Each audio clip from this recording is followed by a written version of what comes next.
The Gospel of Matthew, chapter 8. The man with leprosy. When he came down across the mountainside, large crowds followed him. A man with leprosy came and knelt before him and said, "Lord, if you are willing, can you make me clean?" Jesus reached out his hand and touched the man. "I am willing," he said. "Be clean." Immediately he was cured of his leprosy. Then Jesus said to him, "See that you don't tell anyone, but go, show yourself to the priest and offer the gift Moses commanded as a testimony to them." The faith of the centurion. When Jesus had entered Capernaum, a centurion came to him and asked for help. "Lord," he said, "my servant lies home paralyzed with terrible suffering." Jesus said to him, "I will go and heal him." The centurion replied, "Lord, I do not deserve to have you come under my roof, but just say the word, and my servant will be healed. For I myself am a man under authority, whose soldiers under me. I tell this one, 'Go,' and he goes, and that one, 'Come,' and he comes. I say to my servant, 'Do this,' and he does it." When Jesus heard this, he was astonished and said to the following, "I tell you the truth, I have not found anyone in Israel with such great faith. I say to you that many will come from the east and the west and will take their places in the feast with Abraham, Isaac, and Jacob in the kingdom of heaven.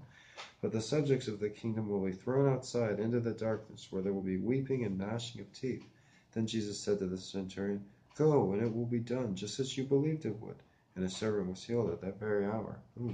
Jesus heals Mary. When Jesus came into Peter's house, he saw Peter's mother-in-law lying in bed with a fever. He touched her hand, and the fever left her, and she got up and began to wait on him. When evening came, many of who were demon-possessed were brought to him, and he drove out the spirits with the word and healed all the sick.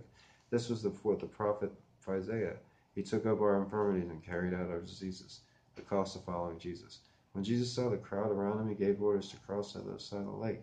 Then the teacher of the law came to him and said, "Teacher, I will follow you wherever you go." Jesus replied, "Foxes have holes, birds have their nests, but the Son of Man has no place to lay his head." Reminds me of homelessness. Another man, one of his disciples, said to him, "Lord, first let me go and bury my father." But Jesus told him, "Follow me and let the dead bury their own dead." Jesus calms a storm. Then he got into the boat, and his disciples followed him. Without warning, a furious storm came upon the lake, so that the waves swept over the boat. But Jesus was sleeping. The disciples went and woke him and said, "Lord, save us, we're going to drown." He replied, "Ye of little faith, why are you so afraid?" Then he got up and rebuked the winds and the waves, and it was completely calm. The men were amazed and asked, "What kind of man is this? Even the winds and waves obey him." The healing of two demon-possessed men. When he arrived at the other side in the region of Gardenas, two demon-possessed men were coming from the tombs met him. They were so violent that no one could pass that way. "What do you want with us, Son of God?" they shouted. "Have you come here to torture us before the morning time?"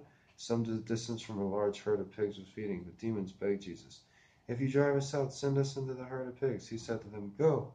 So they came out and went into the pigs, and the whole herd rushed down the steep bank into the lake and died in the water. Those tending the pigs ran off, went into town, and reported all this, including what had happened to the demon-possessed men.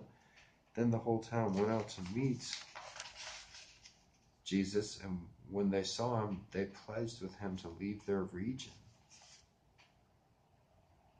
So what happened to the demon-possessed men? Did they die with the pigs? I guess so.